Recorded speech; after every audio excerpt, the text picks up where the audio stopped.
I've played tons of games, and throughout the years, I've learned that there are some games I enjoy and there are some games that I dread, either because it's tied to a specific company or maybe it's from a genre that I don't tend to enjoy. Bias is a real thing. In some cases, it's justified. But Wandering Rustus pitched an idea that really made me think, what if I did a 10 episode about games that I didn't expect to like? So I went through the infamous list that you all sometimes see, my big ass spreadsheet where I keep track of everything I've played and I own, and I created a list of 10 games that I didn't expect to like. Let's begin.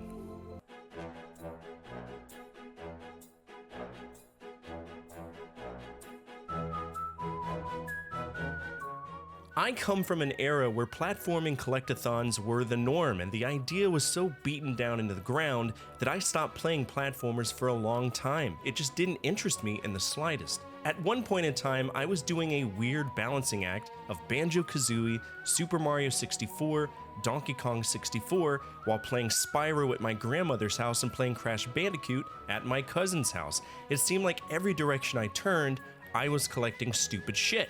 So when one of my former moderators, Guilty Slug, suggested A Hat in Time, I was not happy.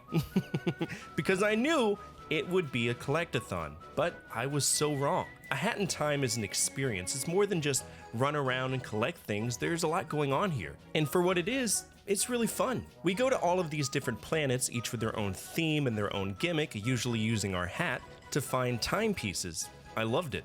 If you want a good solid platformer that your kids can enjoy, A Hat in Time is the game to play.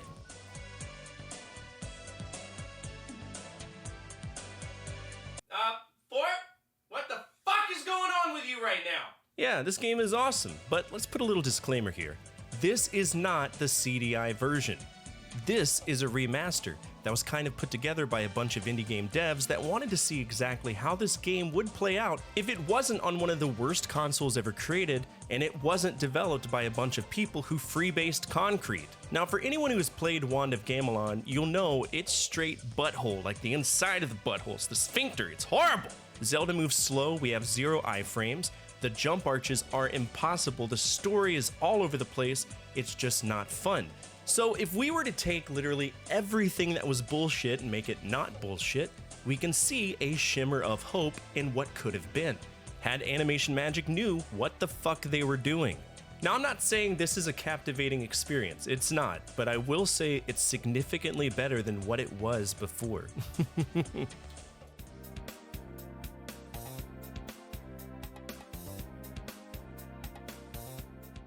Well, since we just talked about the CDI, there exists a company known as CDI, spelled like so, and they made a game heavily inspired by Zelda, the Wand of Gamelon, and Link, Faces of Evil, known as Arzette, the Jewel of Faramore.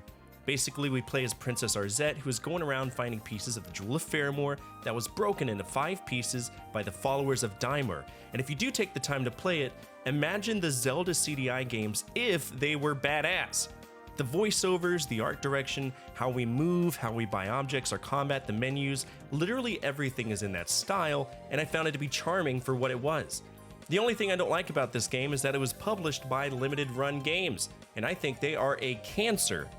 I say again, a cancer in the game industry.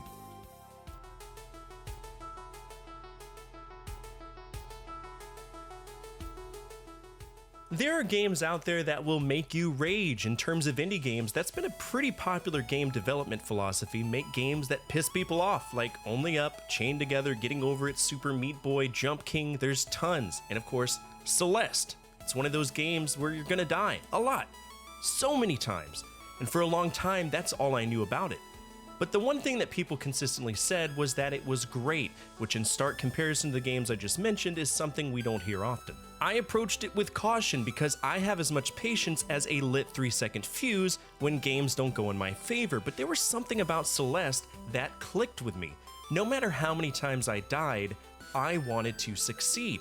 I didn't feel stupid for making mistakes, I felt confident. I learned from those mistakes. And the majority of the other games I mentioned before, if you make a mistake, it involves losing hours of progress, which is just bullshit, right? Jump King in particular is enough to cause an aneurysm, especially with the DLCs.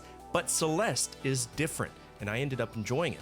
In fact, it's one of my favorite PC games I've played in my life, with great music, great dialogue, and an approachable challenge. this is one worth owning.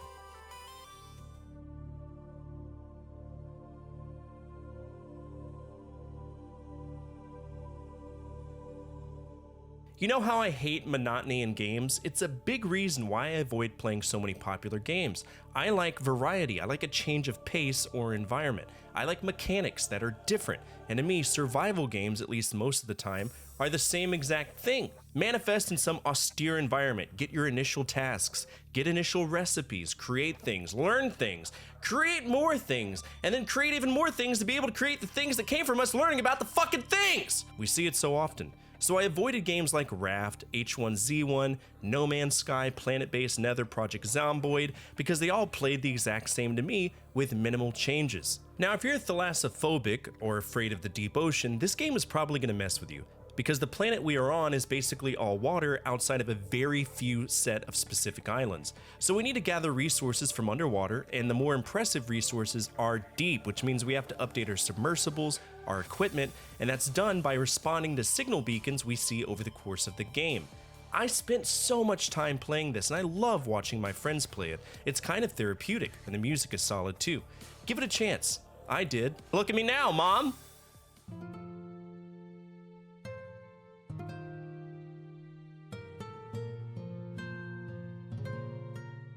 We've talked a lot about indie games. To me, for a long time, they were hit or miss. You have people who make games work. You have folks who make games that make you say, bless your heart. And then you have bullshit, trash games that people flung together to try to make a meme-worthy amount of money.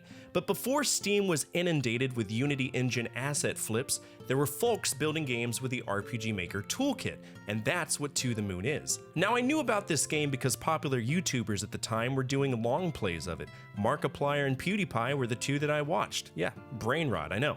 But To the Moon was a game that let me see the emotional side of those streamers. For those of you who haven't played To the Moon, it's basically a story-driven adventure game where we play as scientists from Sigmund Corps who are able to create artificial memories. It's basically make a wish if that wish was impossible to obtain. They can only do this on comatose patients in hospice, and they inject false memories that parallel true memories to help people. The person we help in this game is Johnny, and his whole wish is to go to the moon, and he has no idea why. So we go through his entire life to understand the significance of this request. I felt that RPG Maker games were shitty, but I was crying by the end of the game. I won't spoil it, but I can strongly suggest you take the time to check this one out. It's one of those games that have an emotional impact on you that catches you so off guard, and we don't see that often in the industry, so cherish those few times that it does happen. So many of you who watch my videos every single day cut your teeth on the second generation of gaming, be it the ColecoVision, Intellivision, Fairchild Channel F, or other strange aberrations of the era. But a vast majority of you will remember the Atari VCS, the 2600 after it was retconned with the release of the 5200. I'll be honest with you though, I bear no love for the 2600 because it stems from an era where there was zero quality control standards. So quite literally a majority of the games are just jank buffoonery, but there are outliers. Activision usually had solid games, but I can count on one hand how many 2600 games I've actually enjoyed. A lot of them are bad, but I understand that they existed in a time where it was still somewhat uncharted territory, so I'm open to playing them. At some point, I don't remember exactly when, I had to play a bunch of Looney Tune games to catch up to another game, and well, Taz on the 2600 is the first Looney Tune game, so screw it! To my surprise, the game is actually really fun. We play as Taz and we constantly change lanes to try to nab food. We don't even have to push a button, we just move around and grab the objects while dodging dynamite, and the simplicity of this game was appealing to me. For my European friends, you might recognize this game as Asterisk from the whole Asterisk and Obelisk media franchise. Taz is fun, you should play it, and don't be surprised if you see it on a 10-game list. I can't talk shit about the 2600 without openly talking shit about the Commodore 64. That computer has an equally poop library when it comes to games that were half-assed attempts at electronic entertainment. And there were a whole line of computers in the early 80s that had rough games. Europe was chock full of them. the Dragon 32, the ZX Spectrum, the BBC Micro, Acorn Electron, the Auric, the CPC, but in the US, you really only had 4 options: the Apple II, the TRS-80 Model 3, the TI-99 Alpha, and the ever-so-loved Commodore 64. I do struggle with Commodore 64 emulation because, it's hard to get running. There's tons of stuff that goes into playing these games, and you need to know BASIC or have an emulator that auto-runs the game. You need a solid tape, ROM, or floppy image to play the games, and you have to learn the keyboard layout for the Commodore 64 and how it translates to modern keyboards. It's a pain in the dick! But during my Hudson conquest, I was lucky enough to play Stop the Express, which is one of the stupidest games I have ever played, and for the life of me, I could not stop playing it. Basically, we run to the midpoint of a train dodging Elvis impersonators throwing knives, and we grab snake birds. Yeah, that's what they're called, I read the manual. And drop them on the train. We also dodge overhead barriers. Then we go inside and dodge ghosts and other assorted goons before stopping the train and doing it all over again. For what it is, it's pleasant. I enjoyed it. We just talked about computers in the 80s. I mentioned Europe and North America, but what was going on in Japan? They had the PC 6001 and 8000 series, the Fujitsu FM7 and 8, and the Basic Master from Hitachi. But the one computer that kicked ass fairly consistently was the MSX home computer. I've played tons of MSX games on emulation because it's a chore and a money sink to try to collect for it. I do own a MSX, and I own about 4 games for it. And those games together account for $350 of my collection. Yeah, don't buy MSX games. But if you look into the history of the MSX, you'll notice that tons of game developers cut their teeth on the computer. Konami and Hudson were 2 of the biggest names to put out software, and boy did they. I had played so many stupid games from them, but eventually I played Sky Jaguar, which is a vertical shooter. And if you've watched my previous episodes, you'll know I love vertical shooters. I much prefer them to horizontal shooters because I don't have to deal with death zones. Sky Jaguar is a simple vertical shooter, and all you have to do is survive. Sometimes simpler is better, and in the case of this game, it's one of my favorites.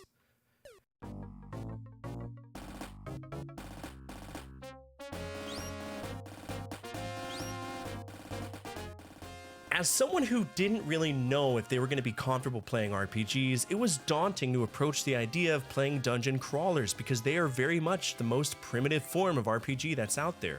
Wizardry is a great example. Just rudimentary, back-to-basics RPG tropes that make the casual player want to rip their nuts off.